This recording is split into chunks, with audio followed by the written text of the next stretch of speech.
Blessings, blessings, and blessings to the Most High. Love and lights, everyone. How you guys? All right, we're back with another one. If you're on this channel, you already know how this go. So let's go ahead and hit it. Bless you with the things that you've been praying for, the things that you've been believing him for. But you have to be prepared to receive these blessings. I wake up every day as flesh and bones, humbled alone, weak on my own. Lord, you left me bare and natural. You meet me where I am. God is going to do some miraculous things in your life. God is getting ready to show out in your life. But you have to prepare to receive the abundance that heaven is about to rain down on you. Because with the abundance comes a greater responsibility. With the blessing comes a greater accountability. Absolutely. God is not blessing you solely for your own self. He's blessing you for the kingdom. He's blessing you for your family. He's blessing you so that your testimony will be great. He's blessing you to draw men to him. The Lord said, if I be lifted up, I will draw all men unto me. Now, does that mean that you have to have a house or a car in order to draw people to the Lord? No. But people need to see that God meets needs. And when God meets the needs of his children, then people will want to come back home to him. See, this whole thing of favor and blessings and miracles and wonders and all of these things, this is bigger than you. This is bigger than me. This is bigger than the right now. This is eternal kingdom business. This is all for the glory of God. God is no respecter of persons. And so it's not about you being perfect. It's not about your status in the spirit. It's not about how much you pray. It's not about how much you fast. Those things are crucial, yes. And to whom much is given, much is required. So more prayer will equal more power and more time in God's presence. Listen, you will walk around mighty in the spirit. There's no doubt about that. There are things that happen as a result of you spending time with God, yes.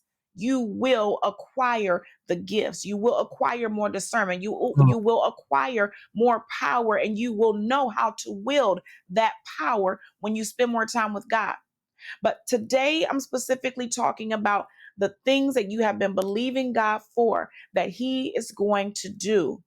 You must prepare for this blessing because it's going to be big. And it doesn't necessarily mean that you're going to get $1 million, but it might. It doesn't necessarily mean that you're going to get an inheritance, but it might. These are things that you always have to keep at the top of your mind because we know that our God is the God of the impossible.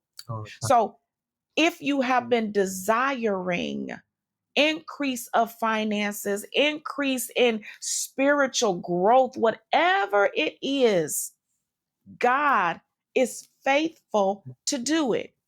But you have to prepare your spirit. You have to prepare your mind. You have to prepare your heart. You have to prepare your life to receive the blessing. For someone, that may mean that you have to cut off an old friend. For someone else, that may mean that you have to move to another state. For someone else, that may mean that you have to forgive your parents. God is not going to withhold from you, but you have to prepare yourself to receive what it is that you have been asking for. You almost have been begging God for it, but you don't have to beg. The thing is, things in the spirit are already done. So it's already done. The blessing is already yours. It already belongs to you. The house is already yours. The healing is already yours. All of the things that you've asked for are already yours, even though you don't physically have them right now. You have to do something. Faith without works is dead. And what is the work? The work is you may have to forgive. The work is you may need to spend time in God's presence. The work is you may need to leave that state that God has been telling you to leave and go where he told you to go. The work is you may need to start the business, stepping out on faith and trusting God to provide everything that you need to make the business run. Trusting God that he's going to give you an idea or that he's going to back the idea that he already gave you. You just have to step out on faith. I believe in my heart that this message is for many. This message is for many who are watching and many who will watch. God is requiring something of you. You have to prepare yourself for what it is that he's about to do in your life, because you cannot walk into the blessing as you are. You cannot walk into the blessing unprepared, because you will be in danger of not keeping it. You will lose it. The thing that you have been praying and believing God for is going to be bigger than what you asked for. God is going to expand it. You are going to receive it, and from there it will flourish and grow. And this is why you must prepare your heart, your mind, your body, your soul, your eyes, your ears, listen, your life to receive what God is doing for you. The promises of God are being fulfilled in your life, but you have to be a willing participant. You have to be an active believer. You have to receive this thing by faith, but also because you receive it by faith, you are literally saying, God, I'm ready to receive. I'm preparing my heart for it, and God is going to do it. Be blessed on today. I love you on today. God loves you so much more. Until next time. Hold on, pause on that. Thank you, Wisdom, for that. Congratulations, by the way, on your marriage. May many blessings upon you and your husband. But facts and all that, sometimes I don't want to interrupt and stop what she has going, because she wraps it up so nice and neatly. So the blessing she tapped on, it might not come as $1 million, something of discernment. True. Is a great blessing to get. Simple discernment enlightens you. Or a lot of people don't have peace. It could be something as simple as that. Peace. So yeah. Again, thanks, Wisdom, for that. Thanks. All right, let's keep it going. Today's topic, if you guys didn't realize, is glitches and so forth. So let's see what's up.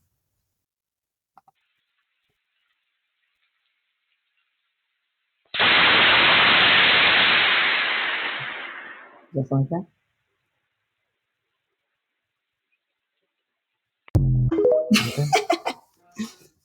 The aurora borealis, covered up with clouds, but it is.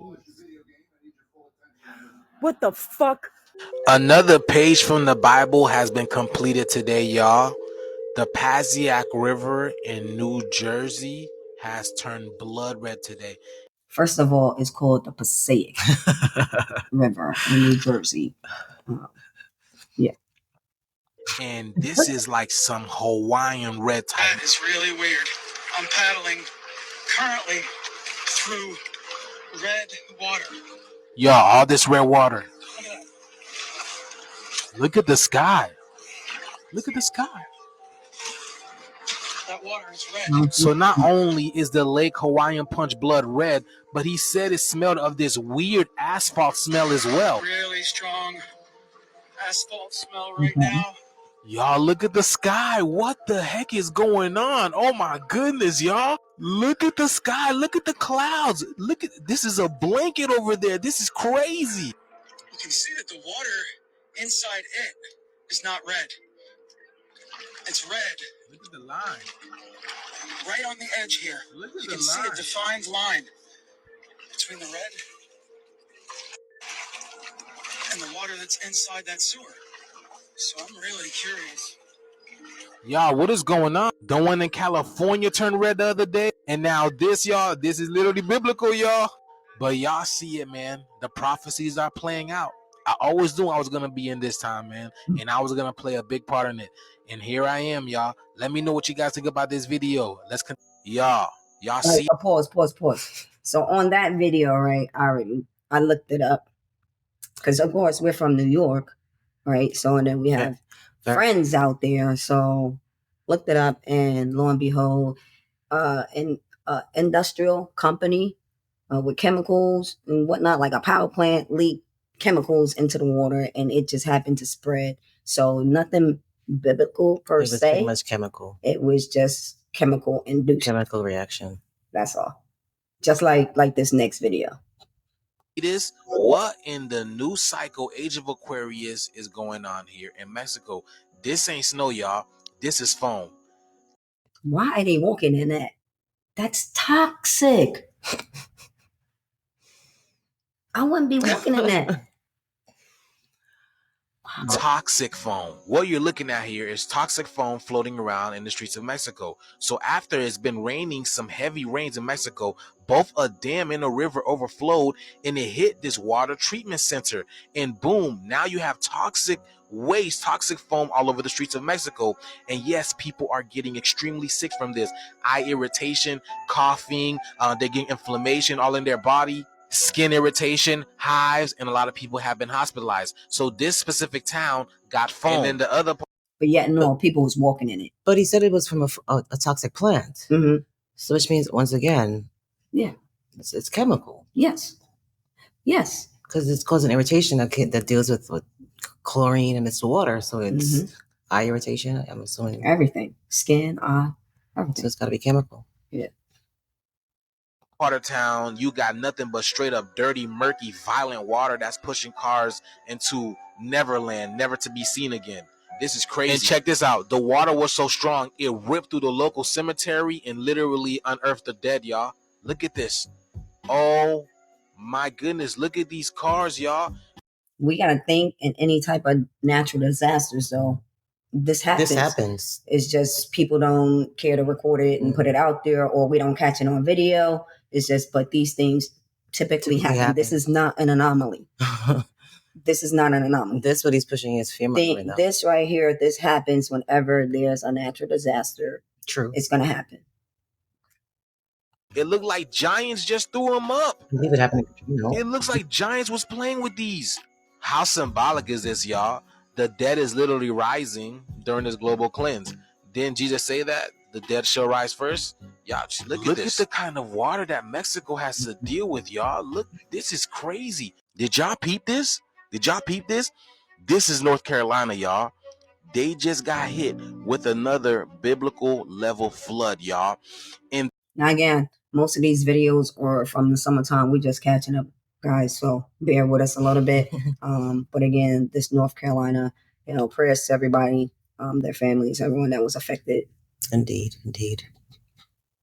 The theme of these storms is like a thief in the night, because this is exactly what happened in North Carolina once again. Look at these homes just totally submerged underwater. Y'all, there are cars at the houses that you cannot see. I was going to say go back, because you can see it's an elevation, and so which means a dam it probably broke or something, because the entire region isn't flooded. It's just a certain area. Oh, let's go back a little bit and see that there. This is North Carolina, y'all. They just got hit with another biblical level flood, y'all.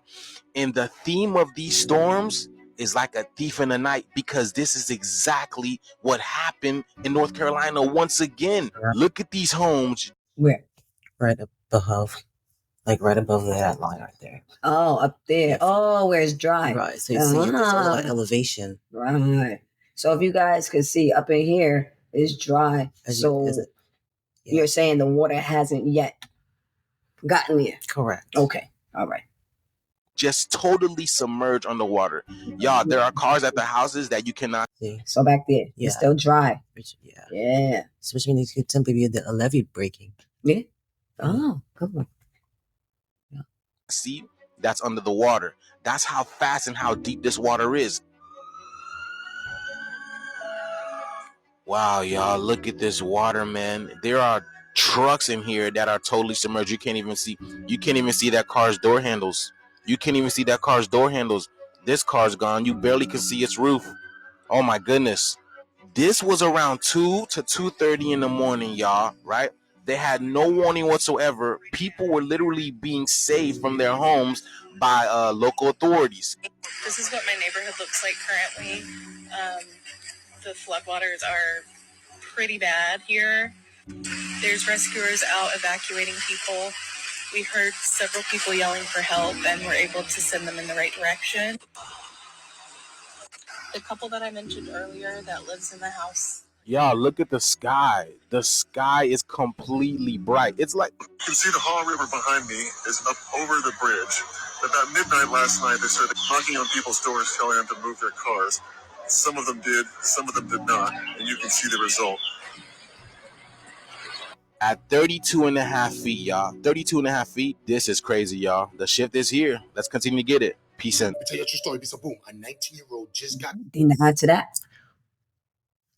Sometimes we have to stop and think that everything you see is not what is being pushed for us to think it is. True. Think outside the box at the same time.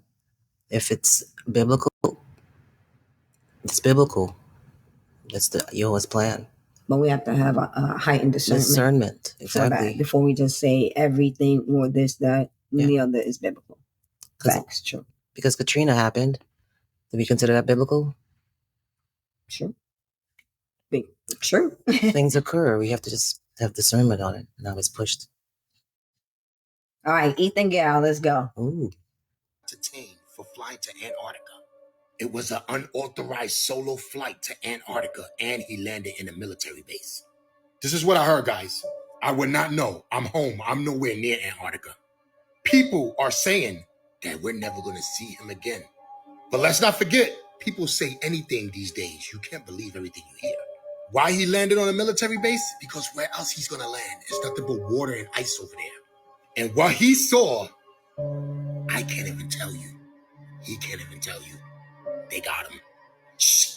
Shut up! Now, they got him. We don't know what's going on, guys. I don't know nothing. I'm just telling you what I heard. I'm not even sure if it's true or not. They got him hemmed up. Now, we all know, if that was somebody like me, shh. Shut up! And I heard they were upset when he landed. They were so upset. They was like, what are you doing here? This is what I heard, guys. They were really mad at him. Now, you would think a 19-year-old would be home playing games or streaming or something. Not this 19-year-old. This one wanted to know what's going on in Antarctica. Now, the sad thing about this is that they detained him, so we're never going to know what's going on in Antarctica. They said they're going to release him or send him back. I don't know how true that is. Like I said, I'm home right now. I don't know nothing about Antarctica. I only know about USA. Who is that kid? Who is he? And why would he do such a thing? How does he know how to fly an airplane at 19 years old? I don't know what's going on here, guys, but this video is for entertainment purposes only. This is what I heard. I don't know nothing else. This is what he took those trips for. Pause. So far. Now, this is very, very interesting. Ethan Gal, 19, on a mission. Why? Think outside the box, people. Why would this 19-year-old kid take a chance and just fly over Antarctica? This kid did something for humanity. He wanted to find something out for all of us. And he took a chance. He took a chance with the status he had and the knowledge he had and the money he had. He took a chance. Yeah. He did something most people want to do, but don't have the confidence to do. And he did it strategically. Yeah. He was smart. So basically, they detained Ethan because he filed a false flight claim, saying that he was going one place, but he wound up in Antarctica. Ethan was in southern Chile. He left southern Chile, and then he said that his plane was having some sort of complications. And those complications led him into Antarctica. And you already know what happens after that, right? And we all know how they feel about Antarctica. Antarctica is one of the most guarded places on this planet. For what reason? Why is Antarctica so protected? Why can't you fly in Antarctica? What don't they want you to see that's behind that ice wall in Antarctica? Okay, I've just got off the phone with Ethan Guo, the 19-year-old pilot that's been detained in Antarctica. And it's not looking good. Firstly, for anyone that doesn't know, Ethan is trying to raise $1 million for cancer research by becoming the first person ever to fly to all 7 continents solo. He's been traveling for over 360 days and only has 1 continent left. The one... So, he was already on a mission prior to. So we can kind of say this was planned. Yeah, but he was smart to have a strategic, great mission behind it. Sure. Cancer research. Sure. You can't turn that down. So Ethan was smart to say, okay, let's do it on cancer research. They won't say no to that. You know, smart kid. Very smart kid. Let's keep it going. That he's currently detained on, Antarctica. And if you're thinking, detained by who? No one owns it. Well, that's where things get tricky, because on the 28th of June, he took off from Chile heading to Argentina, when he says the weather conditions got so bad he had to declare an emergency and divert to land at Tennant Marsh, which is a public airfield in Antarctica. And when he did, everything seemed okay. You know, he was met by a fire response team, and after a bit of a conversation and an hour later, they said he was clear to take off again, but he should file a new flight plan with the control tower. However, before he could, another group of people, this time in black clothing, approached him and said he was under arrest. You would only later find... Black clothing? Yeah. Who's that? Now, first of all, it's in Chile. People in black clothing coming to approach him. Chileans coming in black clothing? Really? Okay. Okay. Found out that this was the Chilean Navy. After arresting Ethan, they searched his plane, moved it into a hangar, and then later that night, they took his phone, they strip searched him, and then placed him in a room under guard supervision and did not allow him to contact the consulate or use Wi-Fi. Now, here is where things get crazy, because Chile has been trying to claim this part of Antarctica since 1940, about a year after World War II broke out. But under the Antarctic Treaty, which they also signed in 1961, no country can claim sovereignty over Antarctica. So that begs the question, what legal basis do they have to apply Chilean law to a non-citizen outside of Chile? And that's not to mention that Ethan declared an emergency to land, which in the aviation world typically grants you immunity from laws and repercussions pending an investigation. From their perspective, they are saying that Ethan lied about the emergency, saying that his social media post about his goal trying to land on all 7 continents suggests evidence for intent rather than a real emergency. And now things have got real bad. He said that they've now placed a 90-day travel ban on him from leaving Chile while they investigate. Problem is, though, he's not in Chile, and he can't even get there because he says that they won't allow him to fly the plane, and there's no boats or planes to get back there for months. He says he can't even leave the Navy barracks without someone having to go with him. So he's now stuck in Antarctica in peak winter, hoping that his legal team can somehow... He's seen too much. Even though he hasn't seen anything, he's the first individual to see nothing but something. Gotcha. If that makes sense. Yeah. I'll get him out. But at least he's got his phone back now. So I'll keep speaking with him and keep you guys updated. As after being stranded in Antarctica for over 2 months, the 20-year-old pilot, Ethan Guo, is finally free. He was seen smiling as he got off a Navy ship which arrived in Chile from Antarctica on Saturday. And despite him and his lawyers doing everything they could to get him permission to fly out, ultimately DGAC officials made the decision that another pilot would be the one to fly his plane either to Chile or Argentina, since they say that Ethan's health wasn't great. Now, technically, Ethan has just become the first person ever to fly to all 7 continents solo. But he says the mission is not complete until he finishes what he set out to do: raise $1 million for cancer research. And he says once he finally gets his plane back, he will finish what he started. He also said that his lawyers are currently studying a lawsuit against Chile, that he filmed the entire process, and is even planning to release a video with all of the footage. When people come around me, I'll be feeling what's on. All right. Congrats, Ethan. That you're free, you know. We were worried about you. Congratulations, Ethan. Yeah, congratulations. Brilliant idea, brilliant move, brilliant execution plan, brilliant all the way. You've enlightened a lot just to see what Antarctica, really, area with Chile didn't even have proper ownership over. Right. But he landed there. Why did they arrest him when they have no ownership of it? True. Looking forward to that biography, I guess, of yours, Ethan. All right. You know how we do. We always end it on a good note. Phillips. So, Pastor Phillips, if y'all don't know who he is, y'all need to check him out. Check him out, y'all. They don't even know. Shake their hand. Won't be their friend. Because you owe everybody love. You don't owe everybody access. Wow. You owe everybody love, but not everybody access. No, I don't owe you that. Your motives ain't right. I don't owe you access. I owe you love. I don't owe you access. Access got to be earned. Through consistency and faithfulness and godliness. We don't owe nobody access. We only owe you love. Stop letting your heart be a freeway for every single person. You call that? Your heart ain't no freeway. You got to know how to watch what the Bible says. Guard your heart. Yeah, I know how we do. I think that was a great closer right there.